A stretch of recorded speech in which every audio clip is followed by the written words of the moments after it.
मीराबाई का नाम सुना? मीराबाई, मीराबाई के एक ब्रदर थे, उनका नाम था जयमल राठौड़। क्या नाम था? मेड़ता से चित्तौड़गढ़ जा रहे थे। कहां से कहां? क्योंकि चित्तौड़गढ़ पर अकबर का हमला होने वाला था, तो वो उधर चित्तौड़गढ़ जा रहे थे। रास्ते में थोड़े बहुत सैनिक थे उनके पास में, रास्ते में जंगल से जा रहे थे। जंगल में एक डाकू रहता था, उसका नाम था मल्लू भील। क्या नाम था? मल्लू भील। मल्लू भील मिल गया उनको। मल्लू भील का काम ही था आते जाते लोगों को लूट लिया करता। और मल्लू भील ने जैसे उनको देखा, उसने कहा सरेंडर करो, जो जो तुम्हारे पास रख दो इधर। जयमल, जयमल के साथ में कुछ साथी, उधर मल्लू भील, मल्लू भील के साथ में कुछ साथी।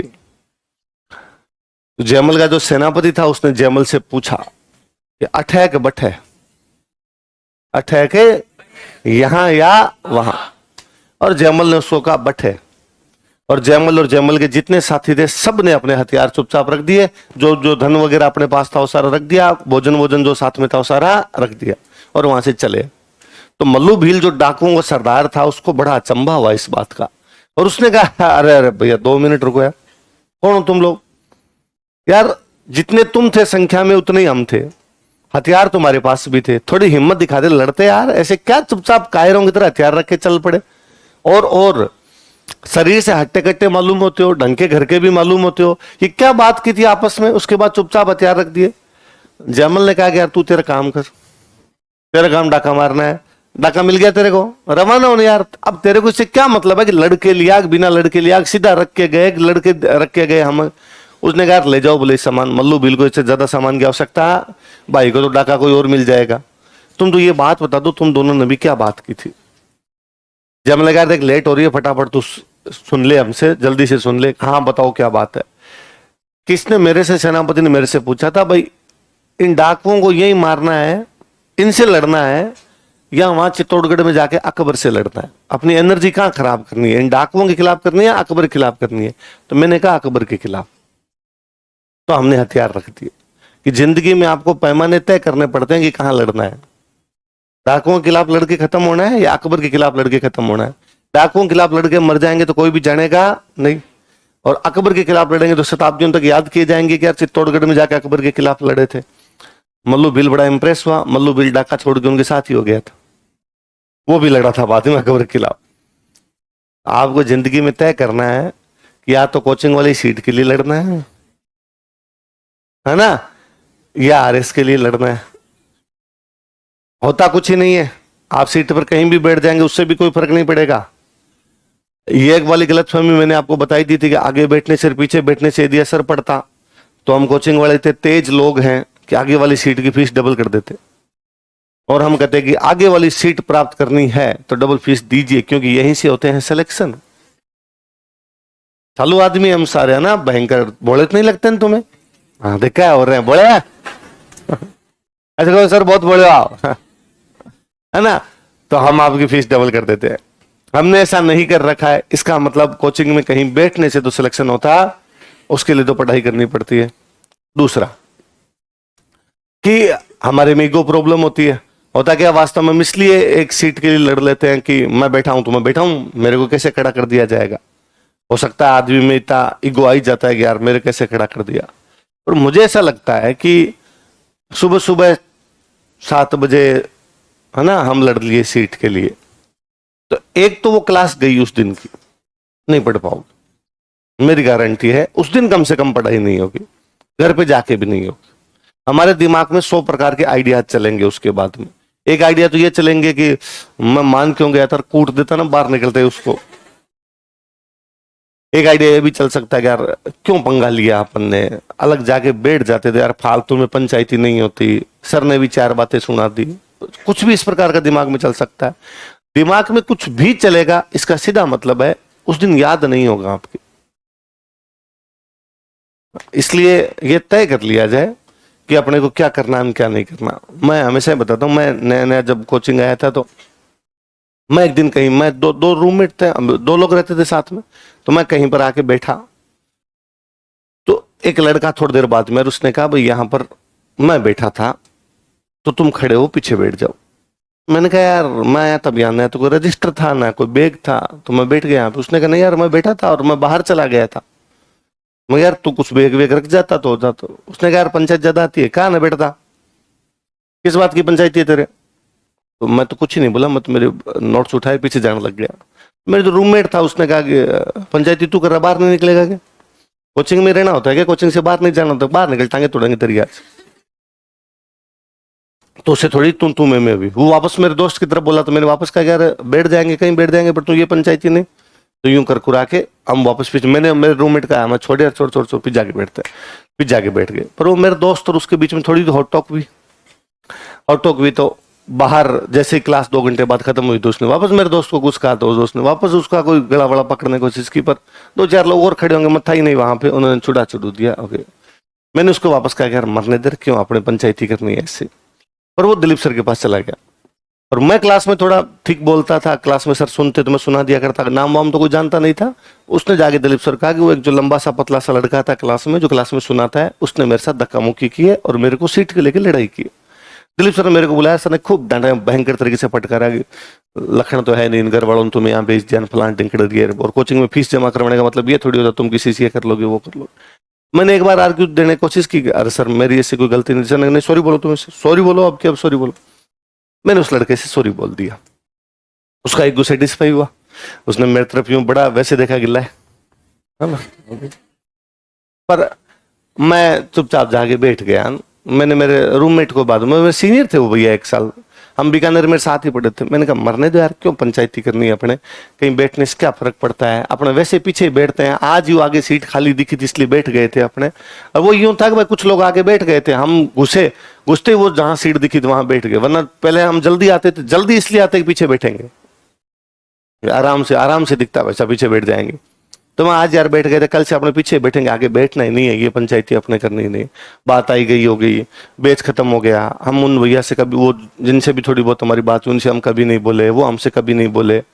मेरे दोस्त तो फिर भी उल्टा टेढ़ा देखता भी रहता था, मैं तो इग्नोर ही मारता, मरने दो यार। 2-3 साल बीत गए उस बात को, भूल भाल के चीजों को, वो पता नहीं उस बेच समाप्त होने के बाद मत फिर भी कोचिंग आया करता था। उनका शायद प्री नहीं हुआ था, मेरा उस साल प्री हो गया था, तो मैं मेंस देने लग गया था, उनका नहीं हुआ, तो नहीं आने, मेंस वाले बैच में नहीं आते, मेरे को नहीं दिखे। उसके बाद 3-1 साल बाद मैं पढ़ाने लग गया था। एक दिन मैं सुबह सुबह 7 से 9 वाली क्लास लेने के लिए गया, तो वो क्लास में बैठे थे। उस दिन अपना ईगो सेटिस्फाई था भाई, नहीं पर लड़ाई है जी, आप कहाँ लड़ना चाहते हो, क्या लड़ना चाहते हो। वो भैया भी 2 घंटे, मैंने कुछ ही नहीं कहा उनको, बैठे थे जैसे बाकी स्टूडेंट को पढ़ाया, वो भी पढ़ लिए लिख लिए, पर 2 घंटे बाद उसके बाद वो क्लास नहीं आए कभी। उस बंदे को भी तो लगा होगा था, है ना। तो तय कीजिए लड़ाई कहाँ करनी है। उस दिन सीट चेंज कर दी थी, वो वहीं उसी सीट पे थे जिसके लिए लड़े थे, मैं थोड़ा ऊपर था, सीट चेंज ही तो थी और क्या थी, है ना। तो ये आपको तय करना है कब क्या करना है, कब क्या नहीं करना, और कुछ ही नहीं होता इससे। उस दिन एक दिन की पढ़ाई खराब हो जाती है। और मैं क्या, हम स्प्रिंग बोर्ड में जीते लोग हैं, तो हमारे में साइंस वाले डॉक्टर साहब को छोड़ के हम सारे स्टूडेंट हैं सर के, तो यही तैयारी करते थे और करते थे। तो हमारा वो प्रथम दृष्टया एक्सपीरियंस है, मेरा तो मैं व्यक्तिगत हमेशा बताता हूँ कि जिस दिन क्लास के अंदर बिना किसी से बात किए, है ना, मेरा ये भी रूल था कि भाई 4 घंटे की क्लास है, 2 घंटे की क्लास है, तो किसी से बोलना नहीं है उन 4 घंटे। बाहर जाके मैं पंचायती कर लूंगा, हो सकता है जिससे मुझे बातचीत करनी है मैं उस दोस्त को लेके चाय की थड़ी पे बैठूंगा और अगले 1 घंटे तक उससे बातचीत कर लूंगा, या बाहर कोचिंग के बाहर खड़ा होकर बात कर लूंगा, या मेरे रूम बुला लूंगा उसको, आ जाए यार आज शाम को पंचायती करेंगे, मूवी देखने चले जाएंगे। ये जब क्लास में 4 घंटे चल रहे हैं तब नहीं बोलना, आपको बोलना ही नहीं है किसी से। और यदि मेरे पड़ोसी ने कभी बोलने की कोशिश की तो मैंने अगले दिन सीट चेंज कर दी। मेरा 2 था कि एक तो मैं जब बोलूंगा तो मेरा कंसंट्रेशन भंग हो जाएगा, मेरी चीजें याद नहीं होगी। दूसरा मेरा यह था कि यदि सर सामने खड़े और फिर यदि बोलते तो बदतमीजी होती, तो नहीं बोलना, अपने बाद में बोले, बात कर लेंगे खूब, मैं तो बोलने में था खूब बातूनी आदमी हूं, तो मैं बाहर जाके बातचीत कर लूंगा, अभी इससे क्या बातचीत करनी। फिर भी मान लो कभी ऐसा हुआ हो कि पड़ोसी बैठा और उससे बातचीत हो गई हो, उस 10 मिनट 15 मिनट में जब वो बातचीत हुई, उस समय जो टॉपिक समझाया गया हो वो कभी समझ में नहीं है, दिमाग वहीं चलता रहा।